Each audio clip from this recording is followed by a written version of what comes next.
Shri Chaitanya Manobishtam Stapitam Yena Bhutare Svayam Rupa Kadamayam Dadati Swapadantikam Bandeham Shri Guru Shri Yuta Padakamalam Shri Gurun Vaishnavamscha Shri Rupam Sagrajatam Sahagana Sajivam Sadvaitam Savadhutam Parijana Sahitam Krishna Chaitanya Devam Shri Radha Krishna Padam Sahagana Shri Vishakhanvitamscha He Krishna Karuna Sindhu Dina Bandhu Jagatpate Gopesha Gopika Kanta Radha Kanta Namostute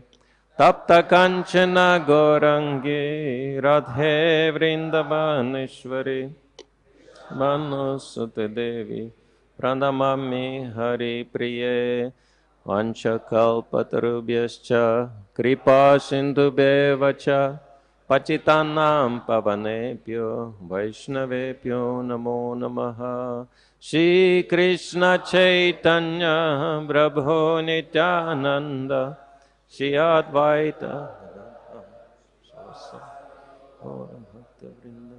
Hare Krishna Krishna Krishna Hare Hare Hare Rama Rama Rama Hare Hare Matai Mahatpiryayama Paravibhur Nirmay Kshetaya Damushu Purusha Bhuntaganan Sudasha Sadasatmakavan Krishishta Bhagavan Macham Sime Om Namo Bhagavate Vasudevaya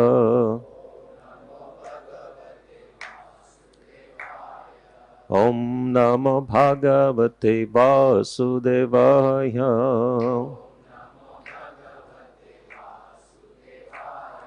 Om Namo Bhagavate Vasudevaya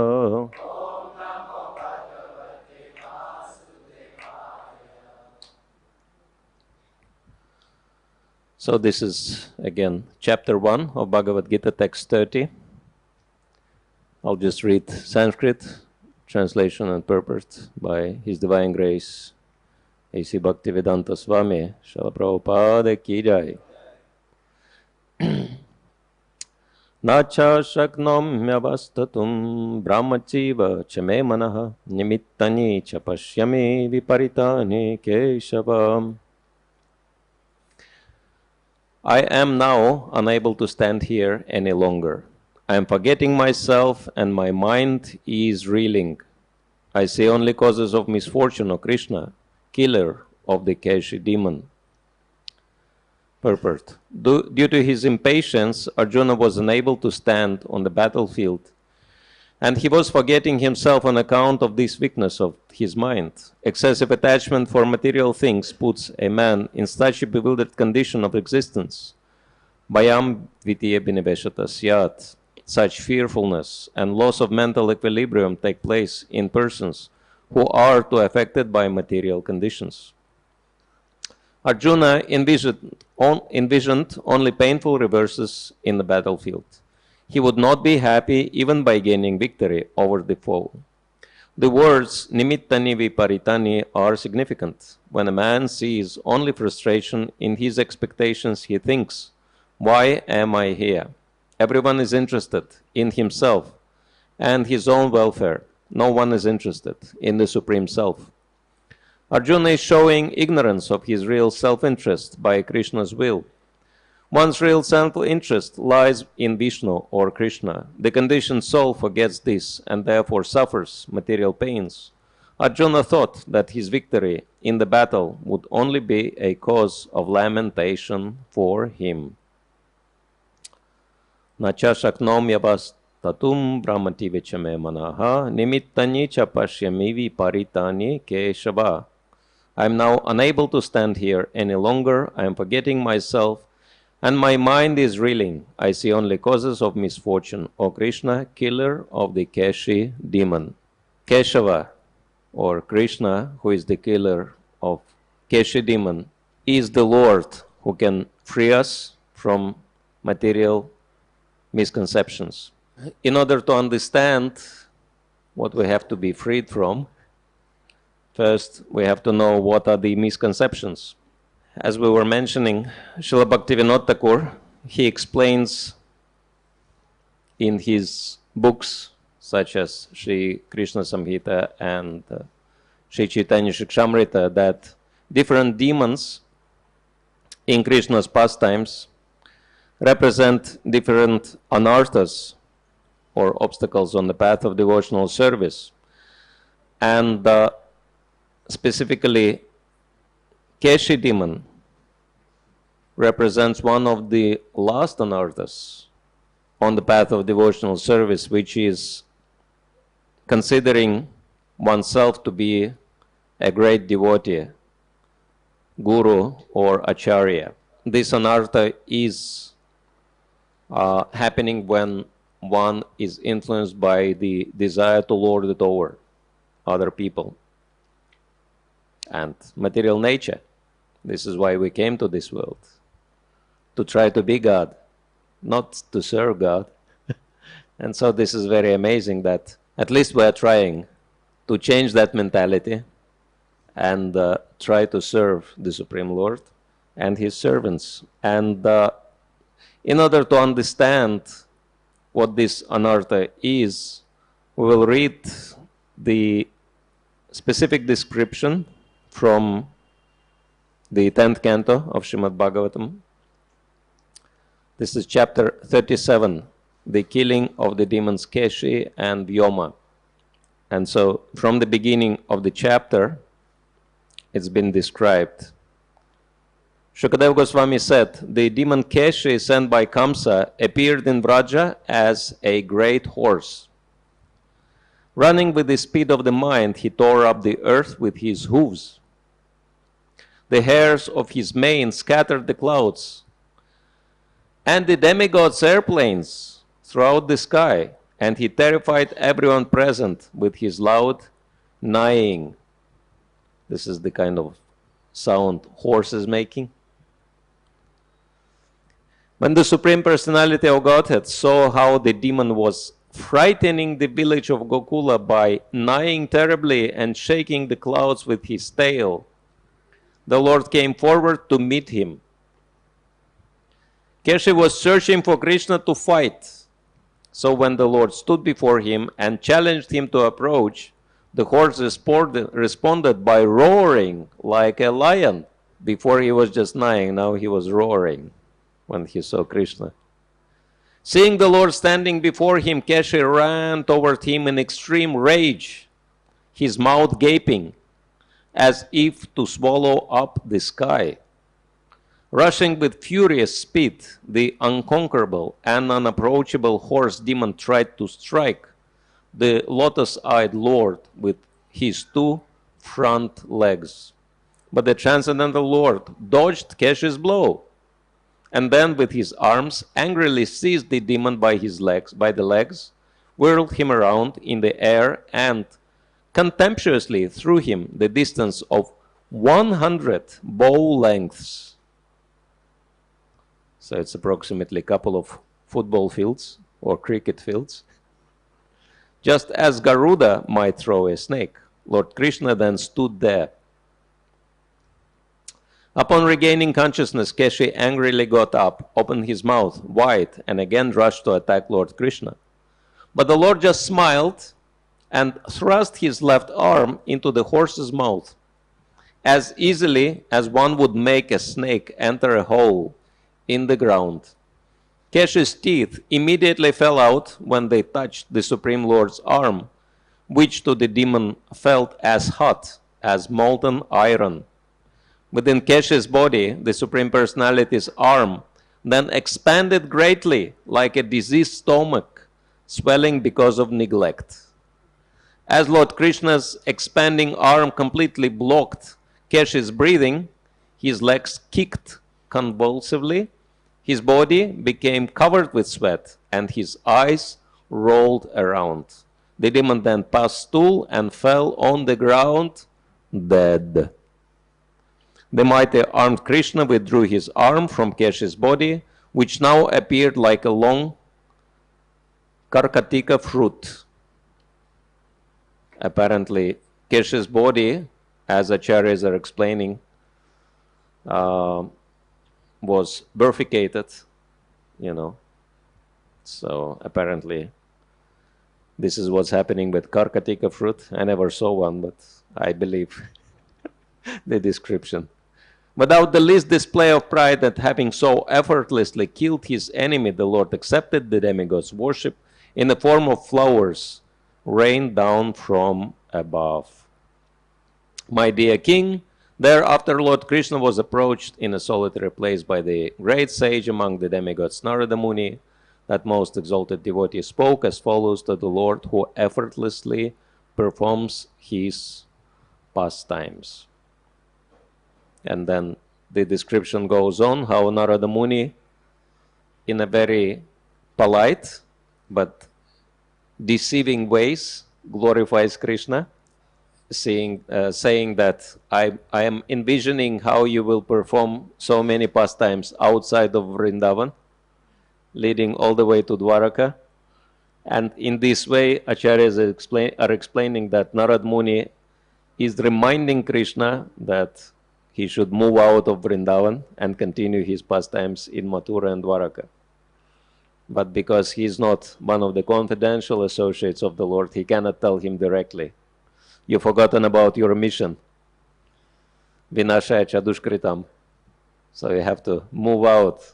So in very tricky way, he kind of hints that, yes, I see you're moving out, you'll be defeating Chanura and Mustika, killing Kuvalayapida, killing Kamsa, and moving on and fighting with so many demons. And then Krishna remembers, oh yes, that's true.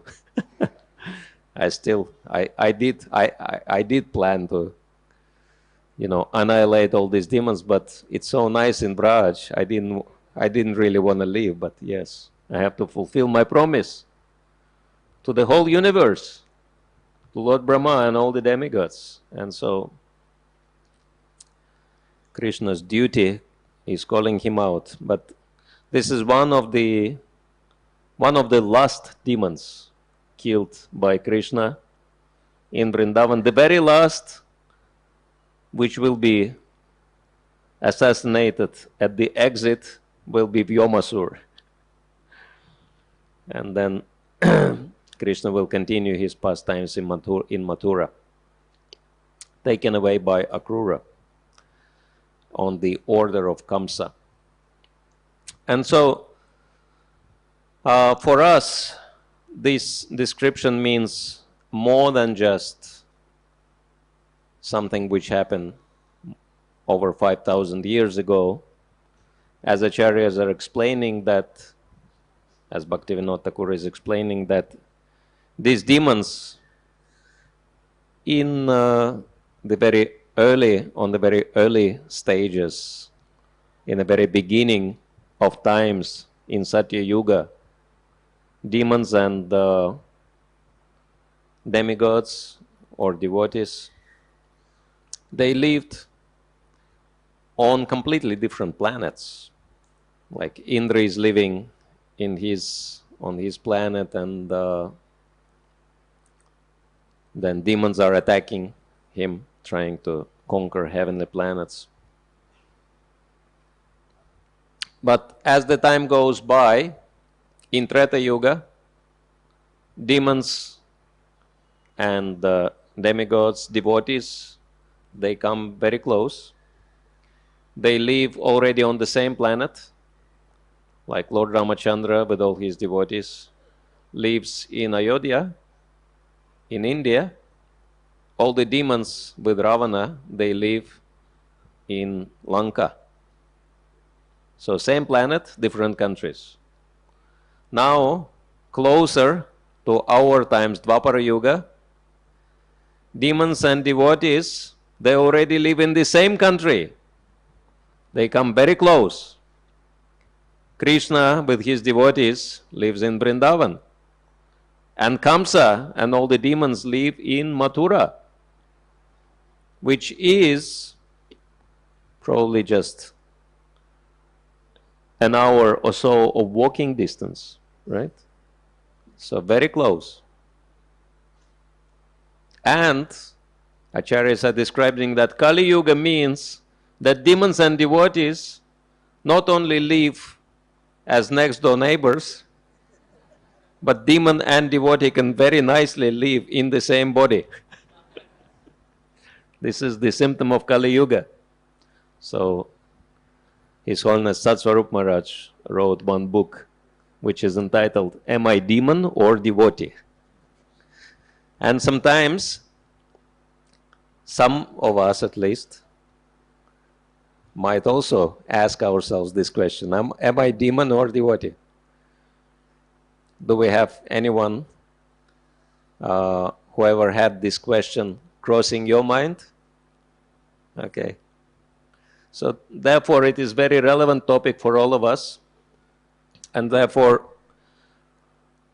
Srila Bhaktivinoda Thakur describes that there are 21 obstacles on the major 21 obstacles. There are quite a few minor also. 21 categories also of obstacles on the path to Goloka Vrindavan. And many of those obstacles are represented by the demons whom Krishna killed in Vrindavan, or somehow or other chastised them, punished them. Not everyone was killed. Kaliya was not killed, for example. And even some demigods displayed very demoniac behavior, like Indra. He tried to actually kill Krishna.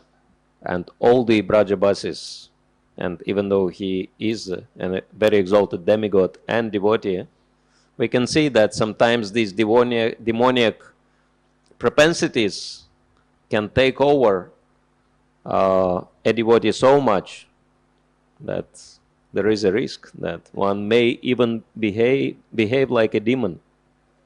And so therefore, all these descriptions are very relevant for us. And today we'll be discussing this particular anartha, or obstacle, of thinking that I'm a great devotee and guru or acharya of everybody else. And so this is Keshi demon, and we won't be dwelling for too long on the subject, because the most important aspect for us is not the problem but the solution, right?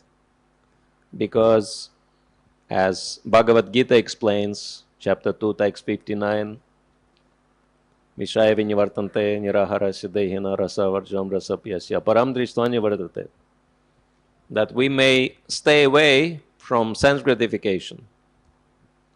But nevertheless, it is very artificial because we have taste for sense gratification. But if we experience higher taste, param dristvani vardate, then we completely lose all interest in sense gratification. That's why we want to dedicate a part, and hopefully larger part, of our presentation to the positive alternative, how to serve Krishna, Guru and Vaishnavas in a perfect way, in a humble and yet powerful way.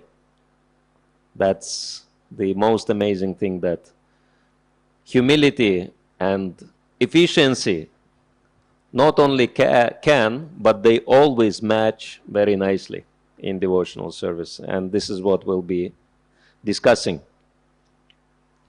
But before, just literally a few words about this specific anartha, which is very relevant and very subtle, because it is a kind of pride which is resulting not just from a good karma, but from specific devotional achievements.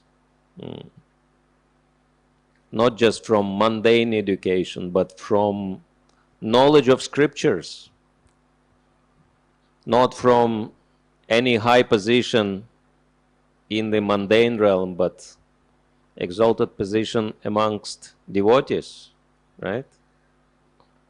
That a kind of illusion. For example, I'm sitting here on a high seat, right?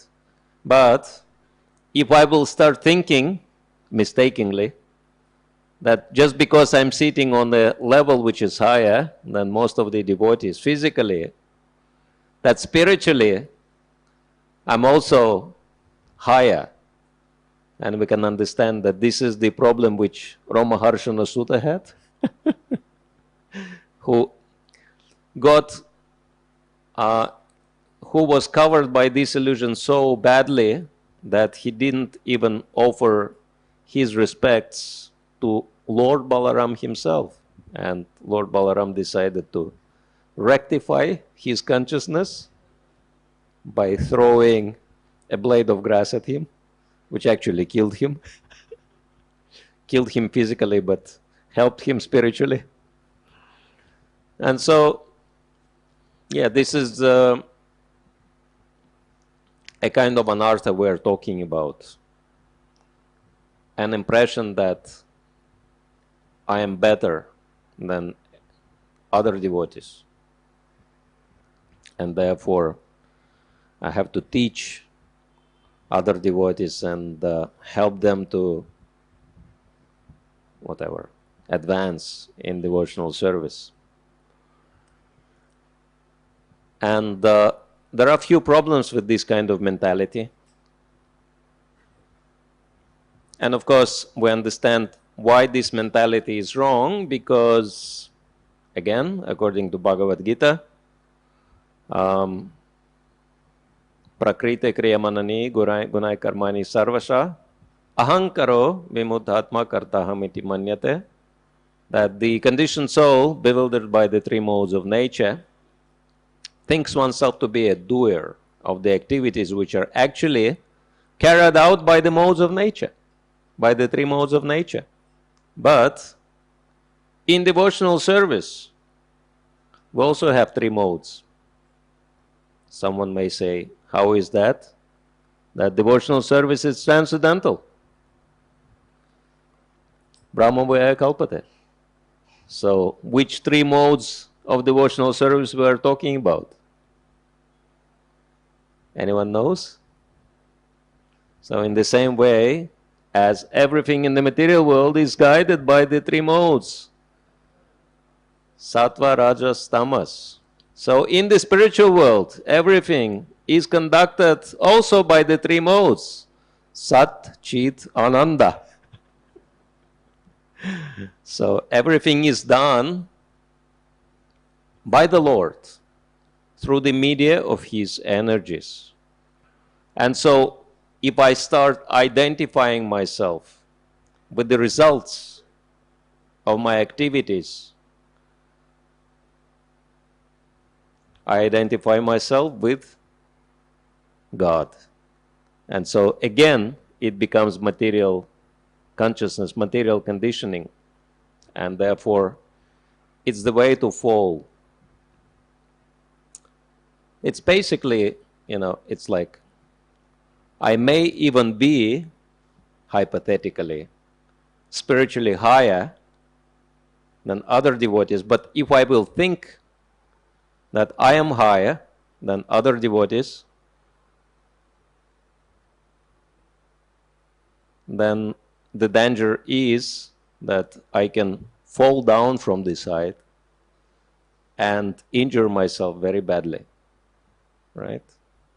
And I may even die, because this is material, what do you call it? Material ambition to achieve high position. Sometime back, I came across an article about mountain climbers who climb Everest, the highest peak of the planet. which is of course a part of Himalayas. And so Himalayas, Krishna explains in Bhagavad-gītā Stavavara Himalayam that Himalayas are Krishna. That's Krishna.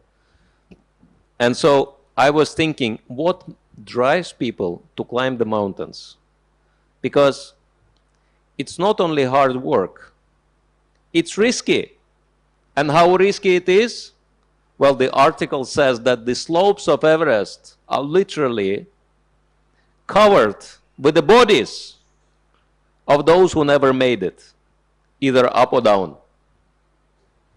And because it's like so cold there, these bodies, they don't deteriorate. They just sit there or lay there for decades together and nothing happens to them, right? Freshly frozen. And it became kind of so pathetic that, some of the bodies, they became landmarks for the climbers. Like they say, you know, when you reach 8,000 mark, you will see green boots. Green boots means someone's lying there with green boots on. So if you see green boots, you're 8,000 kilometers, 8,000 meters high, exactly 8 kilometers high. And I was thinking, what drives these people to risk their lives? For what? Just to stand on the head of the Supreme Lord, right? This is what drives them. Opportunity to stand on the head of God, right? Because Himalayas are non different from Krishna. But okay, they might do that, they might achieve that goal. Some of the lucky ones, they might even stand on the very peak of the mountain Everest. Of course, most of them, you know, they achieved, that they by trying to conquer Everest, they rest forever on its slope, right? I'm wondering, you know, why does it called Everest? Maybe there is some connection, kind of warning, you know, don't do that. Otherwise you will rest forever. But even if someone's standing on the very peak of the mountain, what do they achieve? Okay, some glimpse of kind of satisfaction that I've done that, but can they stay on the top? No. Why? For two reasons. Reason number one, it's very cold, extremely cold. And reason number two, it's very lonely. And can you live your life like that? No, it's not possible. So you have to climb down. And actually most of the climbers, they die on the way down. So that's why it says that it's not the fall which kills you, it's a sudden stop at the end. And so this is the problem with trying to achieve a very high position. You get these two results. It's very cold, means, you know, your relationship with others will be very, very distant and very lonely. And so that's why if someone is trying to achieve that position, we can enjoy life only through relationship. And that's why the process of devotional service is called bhakti-rasa. This is where the happiness of devotional service lies, in the relationship with the Supreme Lord and with the devotees. And even with others. We also have loving relationship with other living entities who are not devotees, other people. And how our love manifests towards these people? Through compassion, right? We also want them to enjoy the happiness of devotional service. And so this is where the happiness is coming from. But if someone is in that mentality of trying to achieve the greatest height and compete with others, then one will definitely achieve these two results. It will be very cold and very lonely. And therefore, this is very important for us just to know that this is actually the biggest problem with any religion, any religious organization. You will see that's happening all over, that someone is trying to declare himself to be the best of all as opposed to others. And it causes a lot of problems, a lot of frictions. And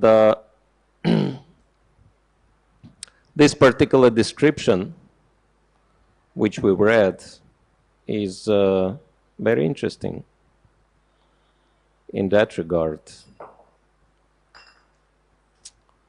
Because Vraj, as Vrindavan Dham, as Srila Bhaktivinoda Thakur explains, is the divine abode of the Supreme Lord, which is inhabited by the devotees. And so all the devotees are very happy in Krishna consciousness.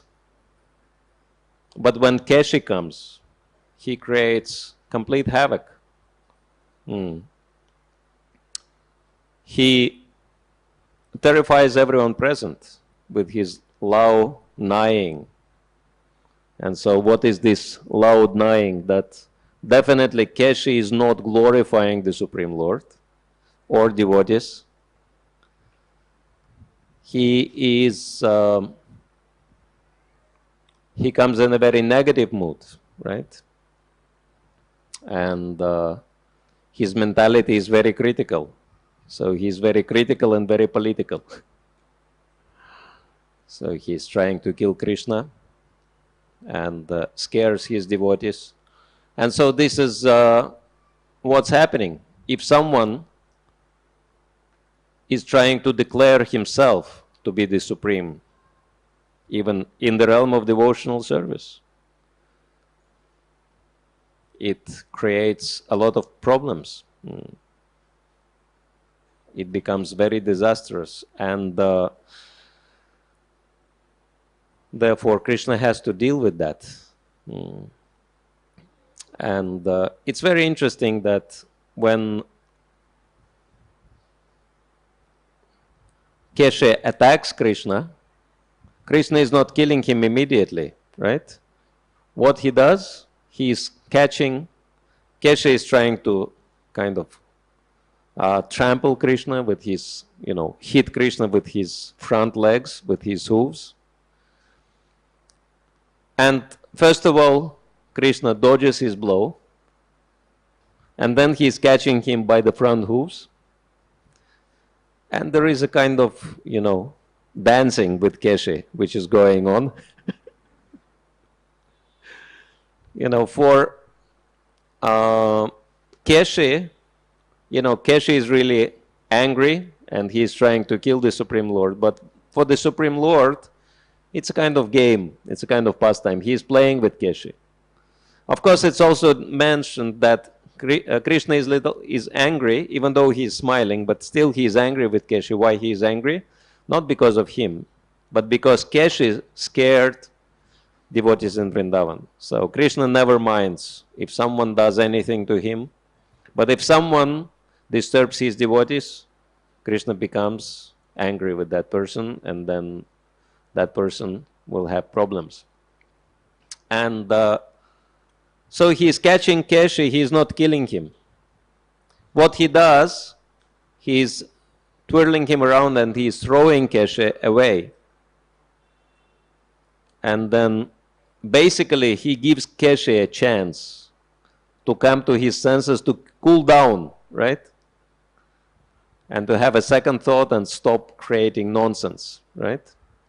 Krishna is very merciful. He's not killing Keshi immediately. But Keshi never learns the lesson. And so he's charging at the Lord again with big open mouth. One thing we'll notice about Keshi, that he is a big talker. He makes a lot of noise.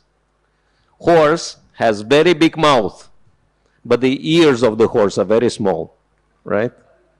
So that's demoniac mentality, right? Make a lot of noise, but no capacity to listen and hear and understand what's going on, right? Therefore, the remedy for becoming immune to this anartha is very simple. The very first and foundational process in devotional service is shravanam, or hearing. But if someone thinks, oh, I heard enough, now I can only speak, now others have to hear me, then this is demoniac mentality. And this is what we have to be very cautious of. To never think that I've heard enough, now I can only speak and now others should listen from me. So my participation in devotional programs will be limited to my classes. Because whom shall I listen to anyway, right? I know better than anybody else. So this is already a touch of demoniac mentality. And so then Krishna opens his mouth very wide, and what Keshi opens his mouth very wide, and what Krishna does? He just sticks his hand into his throat. Basically, he tells Keshi, shut up. He gives him another chance. But Keshi never takes that chance to shut up and change his ways. Rather, he persists in his demoniac behavior and he bites Krishna's hand with his teeth. And horses have very big teeth. And he bites Krishna above the elbow level. And actually, Keshi's bite leaves a permanent mark on Krishna's. Interestingly, he stuck his left hand into Keshi's mouth, probably because he wanted his right hand to be clean. Deals with demon with the left hand. It's left hand job. But when Keshi beat Krishna above the elbow level, that marks left scars on Krishna's left arm. And of course, we know that Krishna's body is transcendental, and so no one can really leave any marks on Krishna's body without Krishna's sanction. But Krishna allows that to happen, and the reason is very simple. Because Krishna wants to show everybody his, what do you call it, battle marks on the body. It becomes like a memory for the pastime of killing Keshi demon. And so, of course, gopis become very impressed that Krishna's body is covered with all these scars from fighting with demons. So Krishna is enjoying everything. And so, like in the material world, they say that the scars are man's ornaments. So Krishna also wants to carry these ornaments on his body. But as soon as Krishna bites as soon as Keshi bites Krishna's hand, then all his teeth fall out, because his hand is as hot as molten iron. And then, of course, Keshi suffocates and he dies. And so that's the end of this demon. And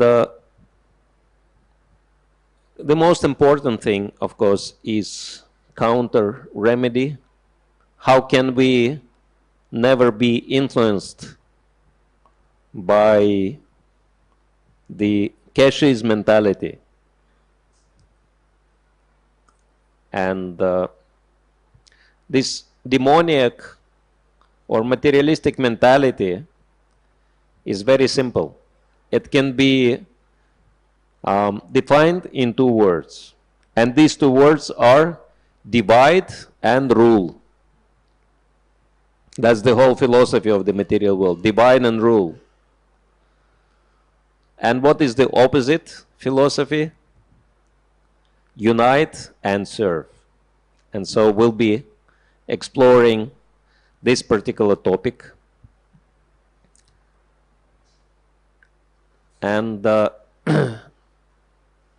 we'll connect it to the 50th anniversary of ISKCON, which we're celebrating this year. And it is very important for us to understand what is ISKCON. And I'm sure many of you are familiar with 7 purposes of ISKCON. And we'll quickly read this out.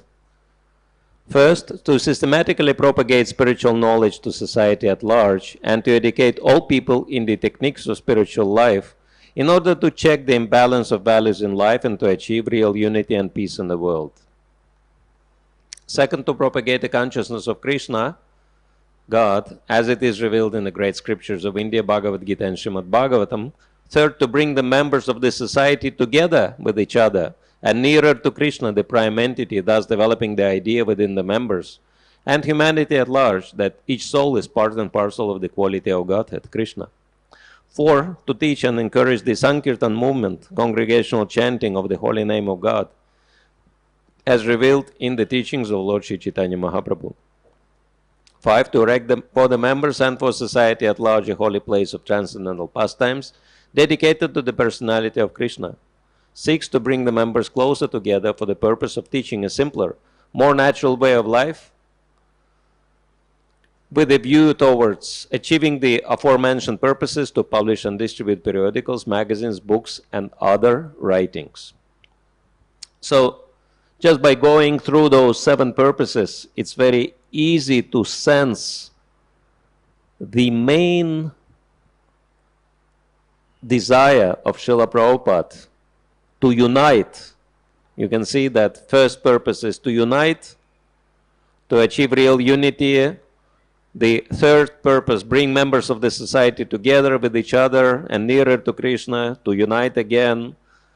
And sixth purpose, to bring the members closer together for a purpose of teaching simpler, more natural way of life. So unity is the prime goal. This is what Gaudiya Vaishnavas live for, to unite the whole world around Krishna. Vasudeva Kutumbakam. This is Vedic aphorism that the entire world is one family around the Supreme Lord. And we'll be focusing on the very first purpose of ISKCON because it is very broad and very we can say social in nature, non-religious at all. There is not even the word God mentioned in that purpose, what to speak of Krishna, because it's meant for the whole world, whether they believe in Krishna or not. And that is to systematically propagate spiritual knowledge to society at large and to educate all people in the techniques of spiritual life in order to check the imbalance of values in life and to achieve real unity and peace in the world. So, re-spiritualize the entire human society for the sake of real unity and peace in the world. And we'll be talking about noble ways to present Krishna consciousness because, as we understand, the main remedy for remaining in Krishna consciousness, for becoming immune to the materialistic influences, is to serve spiritual master, to make service to the spiritual master your life and soul. And we can understand that preeminent Shiksha Guru for all of us, seniors and juniors, gurus and disciples, is Srila Prabhupada, and everyone is successful in Krishna consciousness only to the extent to how much we please Srila Prabhupada, because as we understand, Srila Prabhupada presented Krishna consciousness in a very pristine and pure way, and so whatever Srila Prabhupada wants, we understand this is what Krishna wants, and this is what Lord Sri Chaitanya Mahaprabhu wants also. And the premise for the first purpose is actually has very solid basis in our scriptures, such as Srimad-Bhagavatam, for example. Canto 1, chapter 5, text 16, says, the Supreme Lord is unlimited.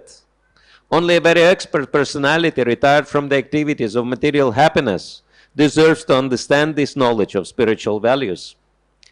Therefore, those who are not so well situated, due to material attachment, should be shown the ways of transcendental realization by your goodness, through descriptions of the transcendental activities of the Supreme Lord. And in the end of the purport, Srila Prabhupada explains, the expert devotees also can discover novel ways and means to convert the non-devotees in terms of particular time and circumstance. Devotional service is dynamic activity, and the expert devotees can find out competent means to inject it into the dull brains of the materialistic population.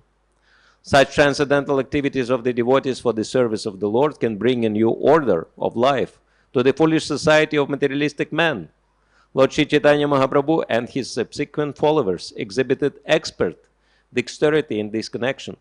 By following the same method, one can bring the materialistic men of this age of quarrel into order for peaceful life and transcendental realization. And so we'll be dedicating this slideshow to one single point. What makes Krishna consciousness succeed? Because I'm sure all of you are fired up about Krishna consciousness and giving Krishna consciousness to the whole planet. How many of you want the whole world to become Krishna conscious? Haribo! Some are raising two hands, which is very good.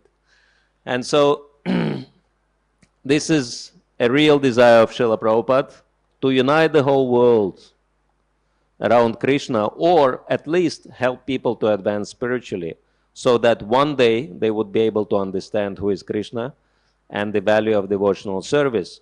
And so as long as we work in this particular direction, definitely our spiritual advancement will be 100% guaranteed. And we will show through this. In this slideshow, we will see how it is happening, what Srila Prabhupada describes in the purport, how expert devotees, beginning from the Supreme Lord himself, Sri Chaitanya Mahaprabhu, exhibited expertise in introducing so many noble ways to give Krishna consciousness to others. So this is Lord Sri Chaitanya Mahaprabhu himself, who was known in his early age as Nimai Pandit. And so he was teaching Sanskrit grammar. And how he was teaching Sanskrit grammar?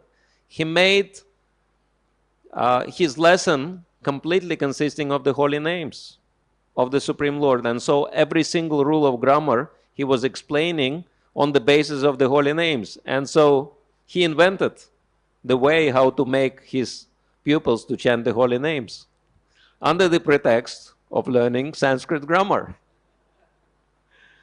And next, when he decided to step up to the greater mission, giving Krishna consciousness to the whole society, he invented very interesting way. Basically, he took sannyas, right?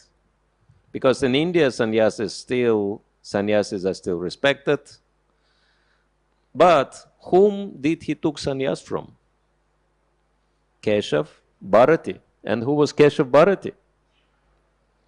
Mayavadi. Woo! And we may ask, why didn't Sri Chaitanya Mahaprabhu, being or playing the role of a Vaishnava, as we understand, he got his initiation from Ishvara Puri. So he was initiated by Vaishnav Guru. Why didn't he take sannyas from a Vaishnava sannyasi? There have been Vaishnava sannyasis around. Couple of Vaishnava sannyasis stayed with the Lord in Jagannath Puri, such as Paramananda Puri, for example. So why didn't he take sannyas from a Vaishnava? And the answer is very simple. Because at that time, and unfortunately even now, the most powerful position is held by Mayavadi sannyasis. Even today it is so. I remember a few years back, I think about 10 years back, I was very surprised in Jagannath Puri when I witnessed the very beginning of Ratha Yatra, and the most prominent representatives of the society go onto the chariot before the Ratha Yatra begins to get the blessings of Lord Jagannath. And who is going on Lord Jagannath's chariot first?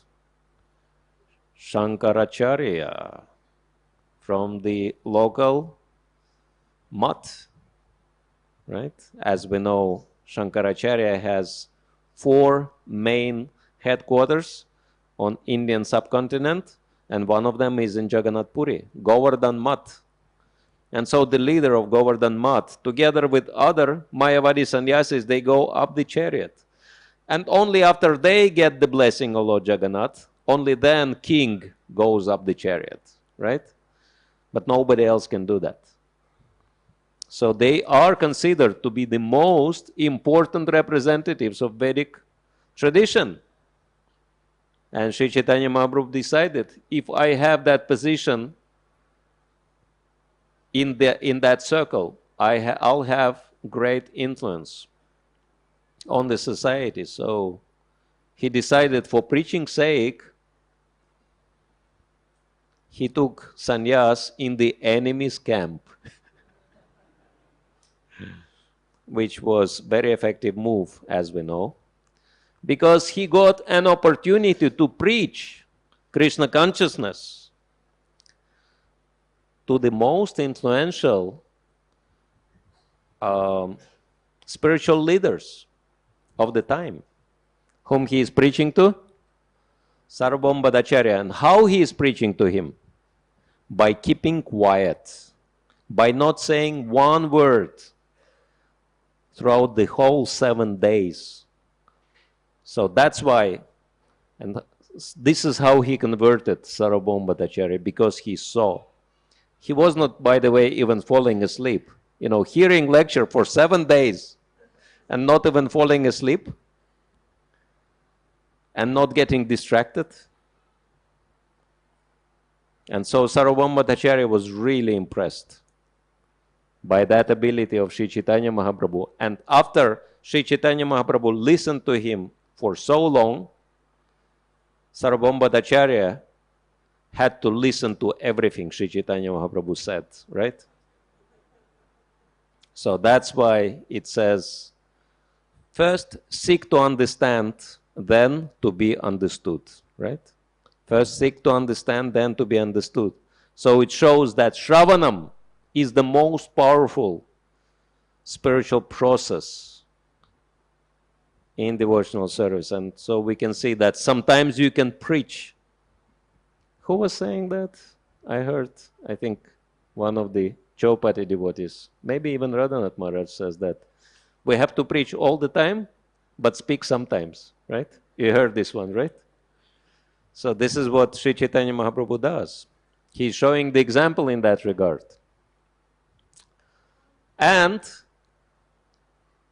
this is Ramananda Rai. So how did he preach to Ramananda Rai? By asking him questions, relevant questions. This is another very, very, very powerful technique, very effective technique in communication. Remember this formula for life. One who can ask the best questions controls the conversation, right? One who can ask the best questions controls the conversation, right? So Sri Chaitanya Mahaprabhu shows that very powerful method of preaching Krishna consciousness, just by asking relevant questions. And now, moving through the timeline and coming to Srila Prabhupada, and I hope you understand why do we show all these examples, right? Because they kind of go against the paradigms we have in our mind that to preach you have to be forceful and push on your ideas upon other people and talk on them, right? No. Sometimes you can very powerfully preach just by listening to people and just by asking them good questions. And now Srila Prabhupada, of course, a traditional follower of Vedic culture and sannyasi, who is never committed one sinful activity in his life, and then his enthusiastic followers, his first disciples, are suggesting that we can preach Krishna consciousness very effectively if we organize a big rock concert. And so they called it mantra rock dance, which was attended by the most famous rock groups of the time. And they requested Srila Prabhupada to come and speak something, to preach on that stage together with all these bands. And Srila Prabhupada agreed. Some devotee joked that Srila Prabhupada on this poster is holding onto his head, maybe thinking, what am I getting myself involved in? But still he did that. And he came to that concert. And he spoke something about Krishna consciousness. But he haven't sang Hare Krishna. He requested that Hare Krishna mantra would be sang by Allen Ginsberg. And who was the Allen Ginsberg? Of course, he was very famous beatnik poet, but he was very famous for promoting drugs. He was one of the best friends with Timothy Leary, the father of LSD. And so he was promoting LSD, which is one of the most powerful drugs. And he was also very well known for his, sexual orientation, non-traditional sexual orientation, I think this is what it's called, right? He was openly that way. And instead of singing Hare Krishna himself, Srila Prabhupada requested him to sing Hare Krishna. So much for the milk touched by the lips of the snake, right? For Srila Prabhupada, it did not matter at all. What Srila Prabhupada counted, that this man is famous, he will sing Hare Krishna, everyone will appreciate it. So, and this was his strategy, and it was successful. And Srila Prabhupada and the Hare Krishna movement became very famous, and he started appearing on the TV shows, radio shows, again sannyasi. What is he doing on TV, radio shows? But Srila Prabhupada did that because he didn't care about his image. He was criticized, not only by outsiders, but by his own God brothers for his bold preaching, but he didn't care because he was moved by compassion and by the desire to fulfill the instruction of his Guru Maharaj. And for that sake, he was ready to do anything. He was inventing so many novel ways to present Krishna consciousness following his Guru Maharaj's footsteps. And because he was also very, very innovative, Srila Bhaktisiddhanta Saraswati. Anyone can guess what do the locomotive and this room full of senior Vaishnavas have in common? GBC, yes, because the concept of governing body commission, the concept of joint management of the spiritual movement was taken by Bhaktisiddhanta Saraswati from the concept of management of Indian railways, governing body commission. So this was never done in history. So he introduced that concept, taking it from railways. And Srila Prabhupada was encouraging people like George Harrison on the picture to introduce Krishna consciousness as wide as possible, even though George Harrison was not able to follow very strictly everything, but Srila Prabhupada didn't care. Again, for him, everything, what mattered was that he was a famous man and people will listen to his words. And actually, it's mostly due to George Harrison's, one famous man. And he made millions of people chant Hare Krishna. And he was very sincere, but he was not able to follow all the regulative principles, which is practically impossible in the kind of circles he was in. But he wanted to drop it all. And he was telling Srila Prabhupada, I want to move to ashram, I want to drop my career. And Prabhupada was not very inspired by that idea. George Harrison was telling, I want to become initiated devotee. And Prabhupada said, you're already the son of Hari, Hari's son, so no problem. So Srila Prabhupada was more interested in introducing Krishna consciousness far and wide. And he himself was not shy to use this stretched limousine, and probably it takes Srila Prabhupada somewhere to the program, and he's looking at his golden Rolex watch, what the time is. As one chapter of Lilamrita says, no one listens to the poor man. This was Prabhupada's statement. So Prabhupada didn't need anything. He was a sannyasi.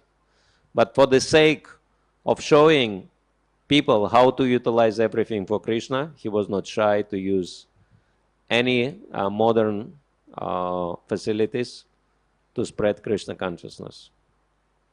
And he was not even bothered by the criticism from the reporters who were saying, aren't you ashamed that disciples are giving you such a luxurious car? And Prabhupada was saying, what a luxury. It's just a, tin car with little wood on it.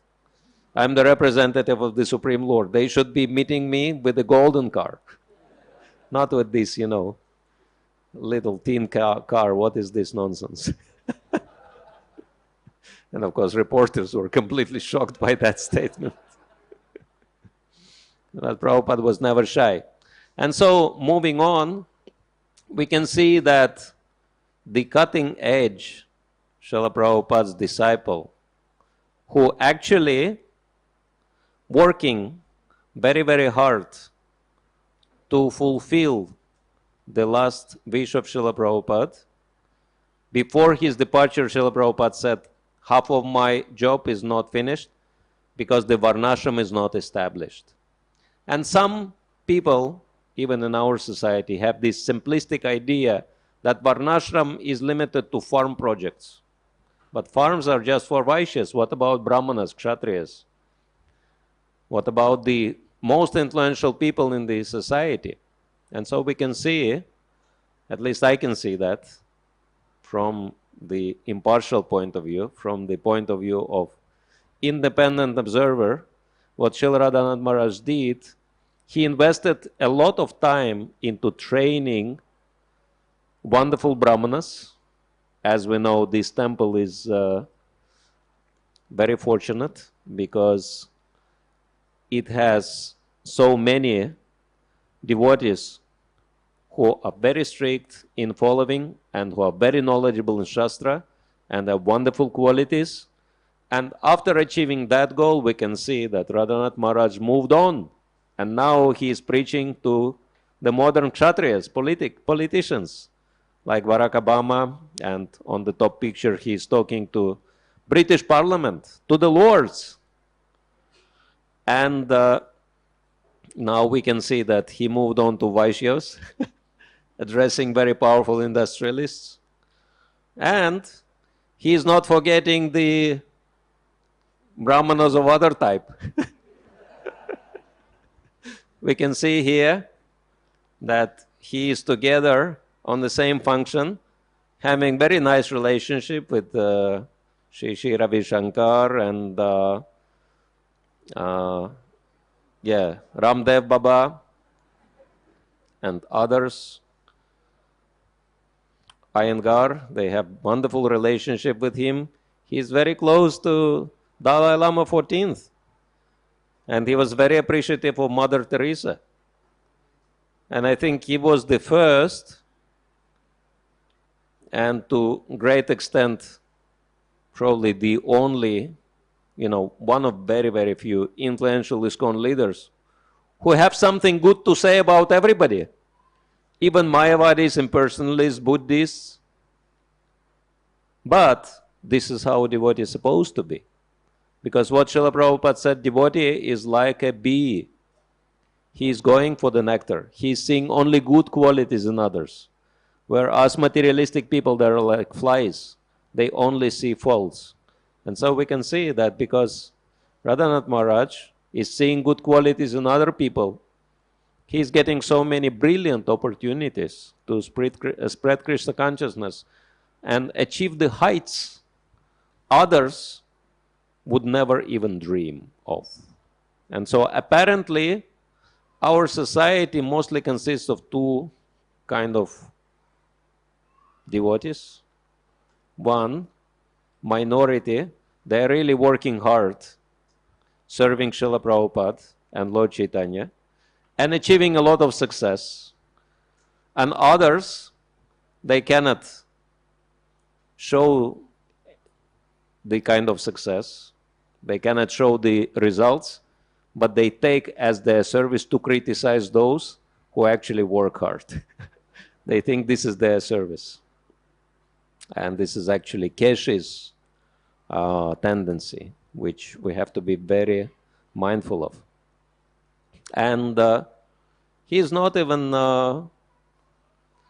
against associating with Shudras for the sake of spreading Krishna consciousness, because public entertainers, Hollywood stars, and famous people, no matter how highly they are placed in the human society, according to Vedic culture, they are in Shudra category.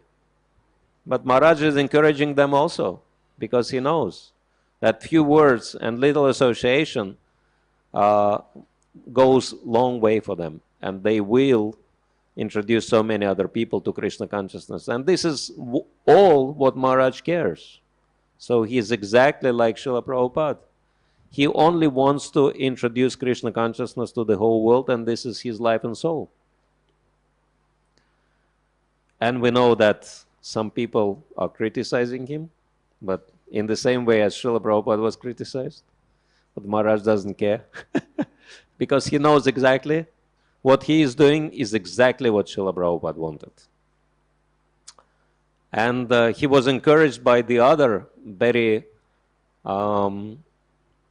innovative preacher and very powerful spiritual leaders, Bhakti Tirtha Maharaj. We actually know that without Bhakti Tirtha Maharaj's encouragement on his deathbed, we would never actually get the opportunity to read The Journey Home. So this was him. And Bhakti Tirtha Maharaj was very innovative. We know that he accepted the position of a king while being sannyasi. And we may say, what is this? How sannyasi can be a king? But Bhakti Tirtha Maharaj never cared. He only wanted to have access to the topmost leadership in human society, such as Nelson Mandela and others, to introduce as many people as possible to Krishna consciousness. And in our society, there are many programs which are reaching out to a great amount of people, such as Food for Life program. And Krishna consciousness becomes more and more popular in human society. This is what's happening in British schools. Just wanted you to have a sense. Anyway, you can see that on YouTube yourself that these pupils, they are chanting Bhaja Govindam and verses from Bhagavad-gītā. And so studying Sanskrit becomes very popular in Europe, especially in UK. And because UK is like my second home base, I know quite a lot what's happening there.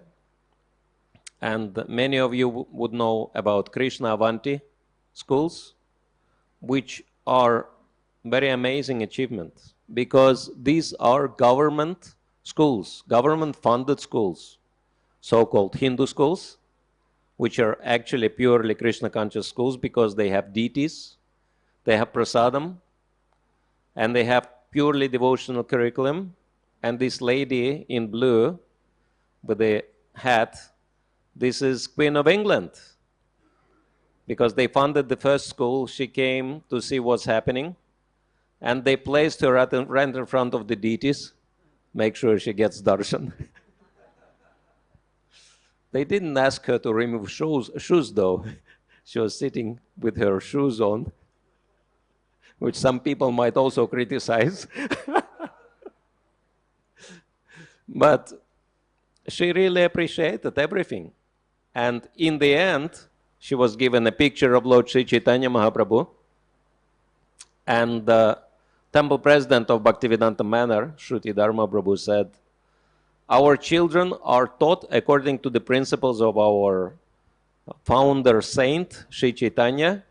They are taught Trinada Pisunichana, to be humble, to be tolerant, and to be very respectful, and never expect any respect for themselves. To which the queen said, this is so wonderful. We should have these schools all over the country. And now, instead of one school, there are 9 schools. Government-funded schools. Can you imagine? Government is paying not only for the construction, but all the salaries. And all the children are taught so nicely. Every time I come to London, I see very small children playing so expertly musical instruments, Pridanga, Karatal, harmonium. I'm asking, how did they learn? And the answer is Avanti school. And so UK government actually gave for Krishna Avanti school a lot of money. I mean, it's more, by up to the date, it's more than 30 million US dollars, over 20 million pounds, which I don't think we ever received so much money from the government anywhere, probably not even in India, right? And there are so many school trips which come to the temple to learn about Hinduism in the light of Krishna consciousness. And devotees have opportunity to learn, to preach in schools officially teaching Krishna consciousness in public schools, and they are paid for that. And they are paid so nicely, they can do few classes a week and not worry about their maintenance at all. Anyone wants to know how all these opportunities became possible? Anybody is interested? Very simple. That devotees connected with other Hindu groups in the country, and they created Hindu Forum of Britain. And by that cooperation, other groups, they said, well, you are the most active in introducing Hinduism to everybody, so you be our leaders, you be our representatives. And suddenly, devotees, just from having very insignificant position of one exotic religious group amongst thousands, if not tens of thousands across the country, became representatives of the entire spectrum of Hinduism for UK. And so this is how they got these opportunities to have government-funded schools and introducing Krishna consciousness officially on government level under the banners of Hinduism. So this is the secret of success, networking with other people. This is what's happening. And there are also wonderful examples in the West, how devotees are introducing kirtan in yoga schools. This is Sri Prahlad Prabhu, one of my good friends. He becomes very popular as kirtan singer in yoga schools.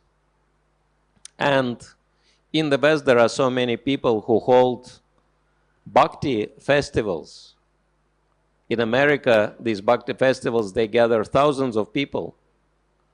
And first, when I heard about them, I thought these are devotees organizing these festivals, but then I learned that devotees don't even participate in these festivals. What to speak of organizing them? There are so many other people, musicians and other spiritual people. They just come together to sing Hare Krishna, because Hare Krishna mantra becomes so popular all over the planet. Luckily now devotees do participate. Now Radhanath Maharaj goes to those festivals regularly, and my Guru Maharaj.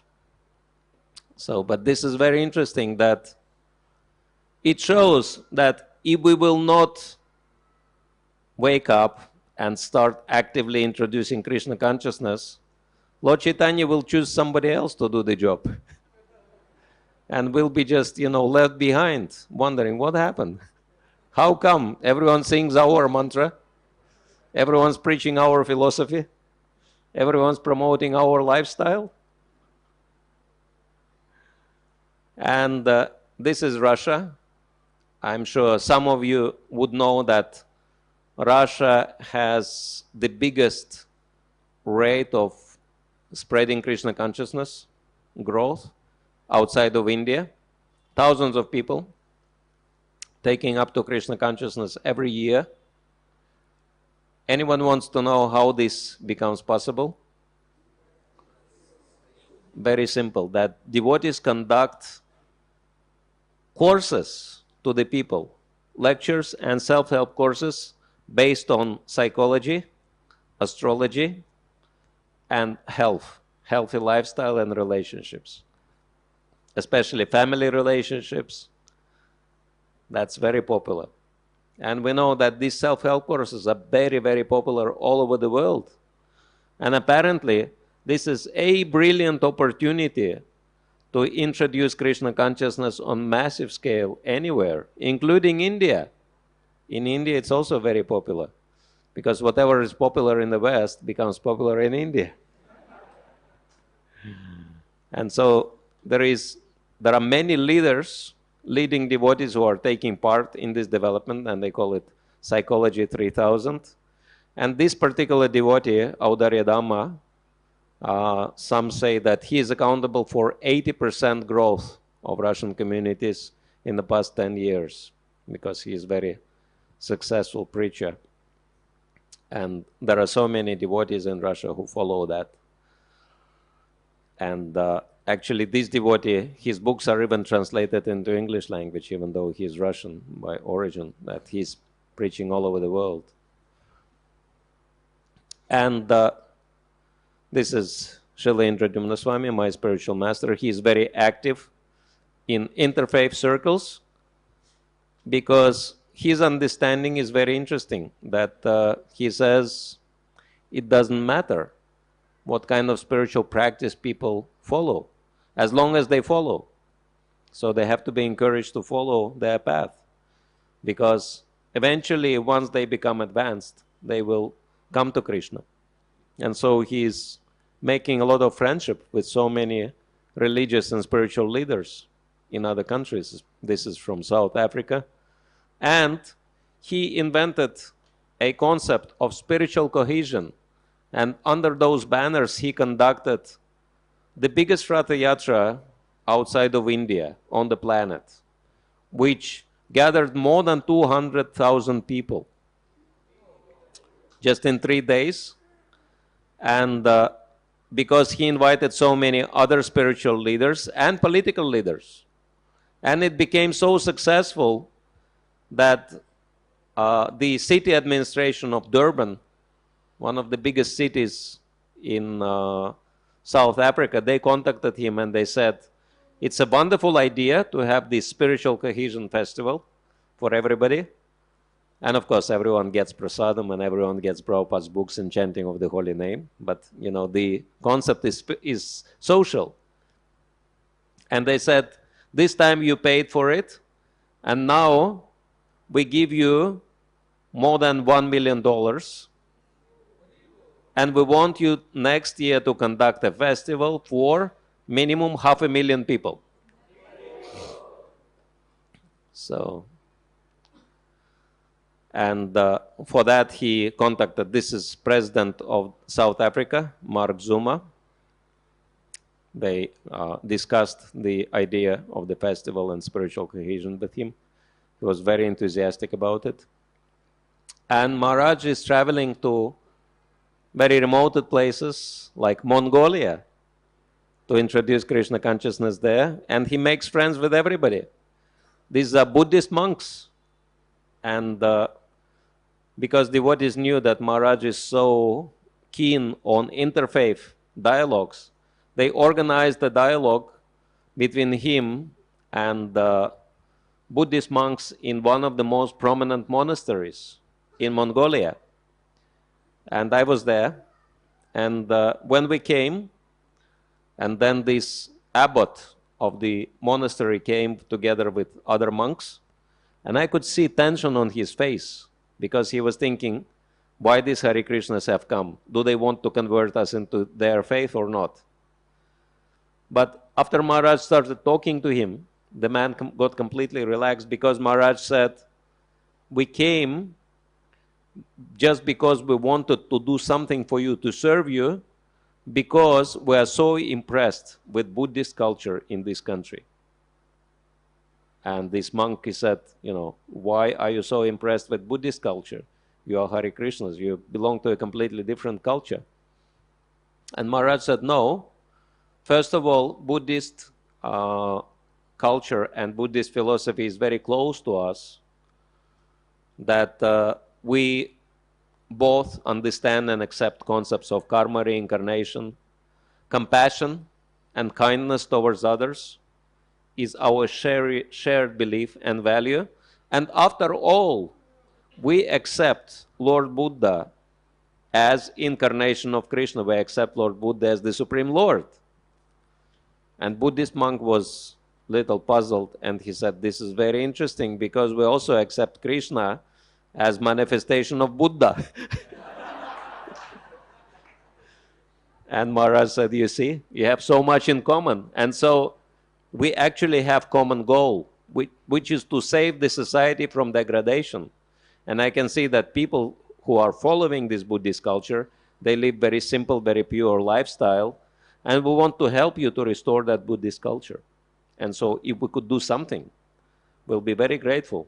And this abbot became very impressed. He said, if you have such a broad-minded understanding, you can actually lecture to our monks and even congregation. And Maharaj said, well, let us do something for you first. And the abbot, he was thinking for a few seconds, and then he said, okay, actually I know that you are Hare Krishnas, you are really good in chanting mantras, and your chanting mantras is very attractive because, you're playing very nicely musical instruments, and we also want to learn how to chant mantras very attractively. So can you chant your mantras for us? And we didn't expect that turn. And so we had to go to the cars and bring all the instruments. And Bada Haridas Prabhu conducted beautiful kirtan. But before, he said, we have our main mantra, Hare Krishna mantra, but before we chant this mantra, we chant mantra to the spiritual master, to the Guru, Srila Prabhupada. And this monk said, of course, we always chant mantra to the Guru first before we chant our main mantra also. And because they know Sanskrit, and they were so sharp that this abbot, just by listening mantra, he remembered it and repeated it. He sang with us. He chanted pranam mantra of Srila Prabhupada together with the devotees.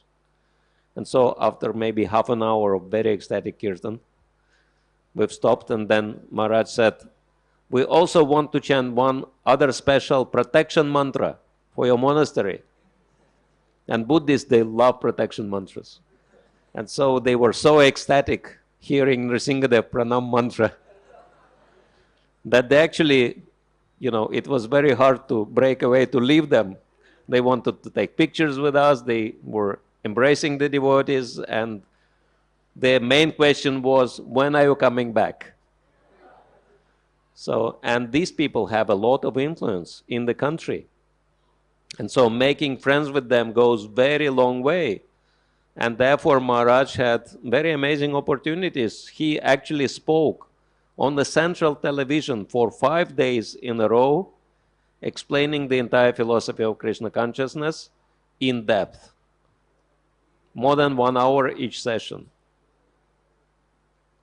And so,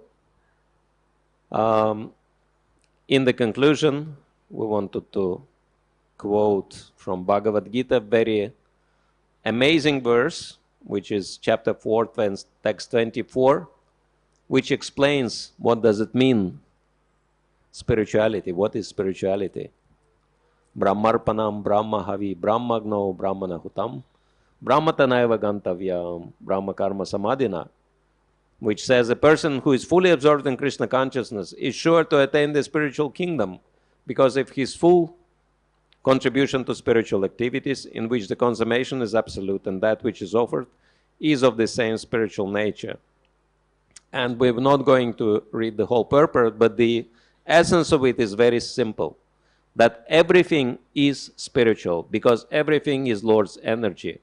But our goal, our duty as devotees is to convert this energy back into the Lord's service. This is what Krishna consciousness is. This is our goal, to show people and to help them to use everything for Krishna. As is shown by Srila Prabhupada, we can see that Srila Prabhupada is chanting next to Jagannath Swami, and he introduced Lord Jagannatha to the whole world. Why? Because Jagannath Swami is very special deity. Again, connecting back to the first purpose of ISKCON, real unity and peace in the world, based on spiritual knowledge and spiritual practices.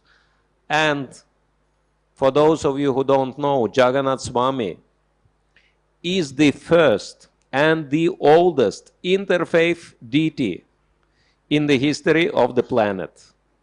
Because Jagannath Swami is worshipped by Buddhists. They see Jagannath as manifestation of Buddha. Of course, the standards for Jagannath Swami were established by Shankaracharya himself, and no one, not even Ramanujacharya, could change those standards, no matter how hard he tried. And we know that there are many Muslim devotees of Jagannath. We know that the Gurudwara in Jagannath Puri is dedicated to very historical and properly documented event, how Guru Nanak was chanting mantra, was doing kirtan together with Sri Chaitanya Mahaprabhu personally. Two of them were doing kirtan in Jagannath Puri for Jagannath. And we also, probably few of you heard that the lost years of Jesus Christ, quite a large part of those years, he was in India and studying Krishna consciousness in Jagannath Puri temple. So we understand that Jagannath Swami historically unites all faiths. And this is one of the reasons why Srila Prabhupada wanted Jagannath Ratha Yatra to be celebrated all over the world, just by helping us to understand that he wanted that unity of the whole world around Krishna. And so Chowpatty temple has the best potential for that, and already few devotees doing that, helping Srila Radhanath Maharaj to reach very influential people in the society. And so India also should not be forgotten. It's a very important country. And so we just showed this slideshow to share very few sample ideas how Krishna consciousness becomes successful, so that you could take these ideas and apply them in your own preaching fields. So thank you all very much. Hare Krishna.